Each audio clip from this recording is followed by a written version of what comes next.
నమస్తే బాబాయ్. నమస్తేనండి. ఏం పేరండి? మల్లారెడ్డి.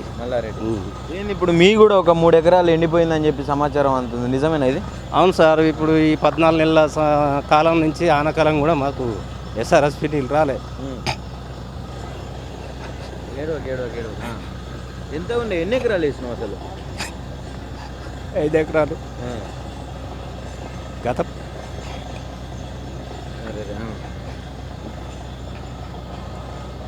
గత ప్రభుత్వం ఉన్నప్పుడు మాకు ఎలాంటి ఇబ్బంది లేదు.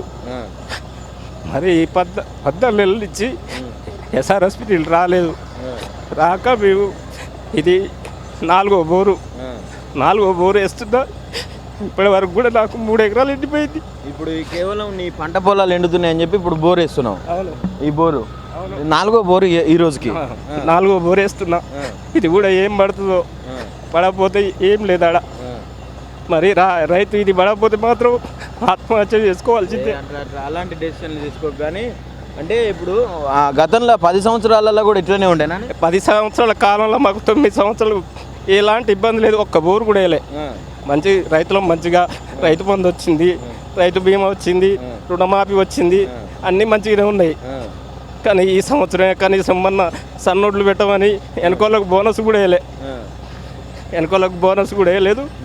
ఇప్పుడు రైతు ఏం లేదు. ఇది 4వ బోరు. ఇప్పుడు 1,50,000 నేను పెట్టి 1,50,000 పెట్టినా ఇది కూడా పడే పొజిషన్ లేదు. ఎంత వేసినావు ఇప్పుడు? వేసిన 4 బోర్లు ఎన్ని? ఒకటి 150 వేసిన, ఒకటి 190 వేసిన, ఒకటి 200 వేసిన. లేదు, వాటర్ లేదు. మాకు గత ప్రభుత్వం ఉన్నప్పుడు కనీసం చిన్న బావిలో కూడా నీళ్ళు దొరికినాయి. ఇప్పుడు ఏ బావి కాదు, ఏ ఏడ లేదు. కనీసం కాలువ చూసి కాలువ అంచు ఖర్చు కట్టుకున్నాం పోయినసారి ఆ ప్రభుత్వం ఉన్నప్పుడు. ఆ పొలాలు ఎండిపోయినాయి, ఇక్కడ బావులు అండకున్న పొలాలు ఎండిపోయినాయి, అన్నీ పోయినాయి. తీరా ఈంతంది 1-2 తళ్ళతోటి బయటపడుతుంది. అలాంటి పొలం కూడా పోతుంది. మేము ఏం చేయలేని పరిస్థితి. పెట్టుబడి పెట్టి ఉన్నాం ఒక 2 లక్షల దాకా. ఇట్లా బోర్లతో 2 లక్షలు లాసు. అవి 2 లక్షలు, 4 లక్షలు. మీ డబ్బులు మరి తెచ్చి కట్టాలి అనేది మా బాధ. అంటే ఎందుకు వచ్చింది ఈ పరిస్థితి? ముఖ్యంగా ఇప్పుడు 10 సంవత్సరాలలో ఎన్నడూ ఎండని పొలాలు మళ్ళీ ఇప్పుడు కాంగ్రెస్ వచ్చినాక ఎందుకు ఎండుతున్నాయి అంటే అసలు రీజన్ ఏందనుకోవచ్చు దీనికి ప్రధానంగా? ఏం లేదండి, మార్పు అని ఇదే మార్పు చేసిండు. జనాల మార్పు అని చేసిండు. అంత ఏం మారుస్తాడు అనేది ఇదే. రైతులని మార్చేది ఎండబెట్టుడు, రైతుల బాధ గోస చూసుడు, అంతేగాని రాజ్యం అంటేనే అసలు కాంగ్రెస్ పాలనలో దొరుకుతుంది. రాజ్యం వెనకటి కాలం తెచ్చినా అన్నాడు కదా. ఎక్కడి పాలన అండి? పాలన పాడుబడ. ఆ పాలన జనాలందరికీ బుద్ధి వచ్చింది. మా బుద్ధి మాకే వచ్చింది. ఈసారి కాక ఈ జనాలకు బుద్ధి చెప్పిన, అంతే, ఏం లేదు. ఇక రైతు అనేది ఎవరికి చెప్పుకోలేకుండా ఉన్నాడు. రైతు బాధ రైతే మింగుతుండు. రైతులు సంతోషంగా ఉండరు అని చెప్పి మొన్న రైతు పండుగలు చేసిండు. రైతు పండుగ అని చెప్పి రైతులందరినీ పిలిచి ఉత్సవాలు చేసిండు కదా 1 ఇయర్ పాలనలో.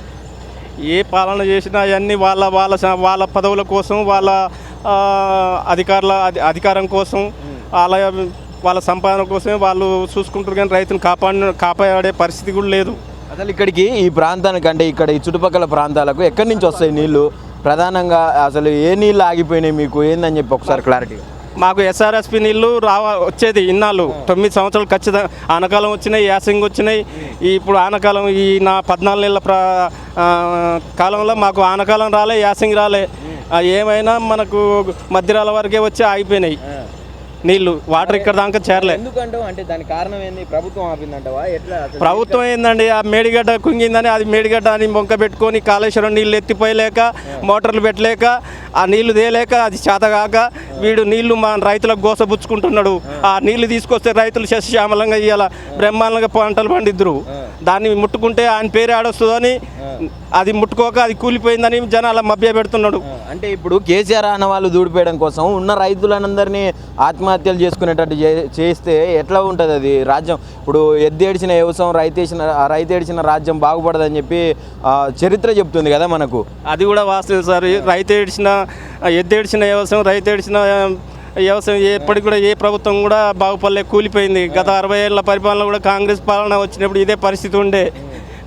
రైతులు కేసీఆర్ వచ్చినప్పుడు, తెలంగాణ వచ్చినప్పుడు మాకు 6 సంవత్సరాలనే మనకు నీళ్లు సస్యశ్యామలం చేసిండు. మేము నీళ్ళకి ఎలాంటి ఇబ్బంది పడలే. అనుకూలమైన పంటలు వేసుకున్నాం. మొక్కజొన్న పండించినాం, శనక్కాయ పండించినాం, మిరప తోటలు పండించినాం, పొలాలు పండించినాం. రైతు మంచిగా హ్యాపీగా ఉండే. ఈ 14 నెలల నుంచే మాకు ఈ అరిగోసలు నీళ్లకు రైతు. మరి ఏం డిమాండ్ చేస్తున్నావు ఇప్పుడు నువ్వు ప్రధానంగా? మాకు ఇప్పటికి ఎకరానికి 70,000 వచ్చిందండి పెట్టుబడి. మాకు కనీసం వల్ల మాకు ఒక 50,000 నష్టపరిహారం ఇవ్వాలని మేము ప్రభుత్వానికి కోరుతున్నాం. అయితే బాబా ఇంకో క్వశ్చన్ ఏంటంటే, ఇప్పుడు ఈ ఊర్లో, ఈ నూతనకల్కు సంబంధించిన ఊర్లో ఇప్పటి వరకు ఎన్ని ఎకరాలు వరేస్తే ఎన్ని ఎకరాలు ఎండిపోయింది ఏమన్నా అంచనా అంతే దాదాపుగా చెప్పగలుగుతారా? మాకు ఊరుకు ఉత్తర బాజున మేము ఒక 1000 ఎకరాలు పెట్టినామండి. 1000 ఎకరాలల్లో మాకు కనీసం ఒక 300 ఎకరాలు కూడా బారట్లేదు. 800 ఎకరాలు ఎండిపోయింది. 800 ఎకరాలు ఎండిపోయింది. ఈ బాజున ఉత్తర బాజు ఒకవైపే ఒక 150 బోర్లు వేసారు రైతులు వేసి ఒక్క నెలలో ఈ ఒక్క నెలలో 150 బోర్లు వేసారు. ఒక్కొక్కరు 3, 4, 2 ఇట్లా వేసారు. అంటే అప్పుడు బోర్లు వేసిన సిచ్యువేషన్ ఎప్పుడన్నా చూసిరా? 10 ఏళ్ళలో ఒక్క బోర్ వేయలేదండి. చిన్న బాయి బొందలో మోటార్ పెడితే మోటార్ నడిచింది. నీళ్లు పైనే ఉన్నాయి. అలా ఎస్ఆర్ఎస్పి నీళ్ళు వచ్చినాయి. మాకు కాలువ నీళ్ళు పెట్టుకున్నాం. కాలువ నీళ్ళతో శనక్కాయ పండించినాం, మిరపతోట పండించినాం, పొలానికి పెట్టుకున్నాం. మాకు నీళ్ళు ఎక్కువనే అయినాయి. కానీ ఈ 14 నెలల కాలం నుంచి మాకు అరిగోస అవుతున్నది.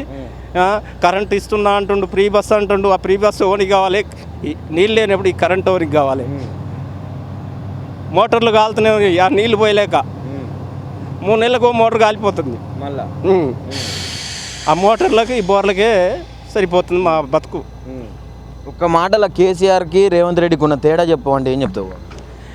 కేసీఆర్ ఈయన ఎక్కడండి? కేసీఆర్ ప్రజల మనిషి, ఈయన దోపిడి మనిషి. ఆయన సంపాదించుకున్నానికి ఆయన ఆంధ్ర తొత్తుండి, ఆంధ్ర చంద్రబాబుకు తొత్తుండి ఆయన పరిపాలన ఆయన చూసుకుంటుండు. ఆయన కుటుంబ పాలన వరకు ఆయన రాజశేఖర్ మన కేసీఆర్ అండు కుటుంబ పాలన, అంతకన్నా ఎక్కువ పాలన ఈయన చేస్తున్నాడు రేవంత్ రెడ్డి. అట్లా అయితే మొత్తానికైతే ఇప్పుడు రైతులను ఏడిపించే పరిస్థితి తెచ్చింది తెలంగాణలో కాంగ్రెస్ పార్టీ అని చెప్తారు. ఎందుకు? ఒకప్పుడేమో అంటే గత ప్రచారం వల్ల రైతులకు వీళ్ళు 10,000 ఇస్తే బిచ్చవేసినట్టు 10,000 ఏంది, నేను 15,000 ఇస్తా అన్నాడు. ఓ నానా రకాలుగా చెప్పిండు. ఇవాళ రైతుల కంట్లలో నీళ్లు చూస్తున్నాడు. ఏం చెప్తావే? ఎట్టున్నారు రేవంత్ రెడ్డి వేస్ట్. కేసీఆర్ మంచిగా చేశారు పరిపాలన. ఇప్పుడు ఏం చేసే పరిస్థితి లేదు. వ్యవసాయం తప్ప మేము ఏం చేయలేం. వ్యవసాయాన్ని నమ్ముకొని బతుకుతున్నాం. దాన్ని నిండా ముంచి కూర్చుండు. ఇక మాకు ఈ ఆత్మహత్యలు తప్ప ఏం లేవు.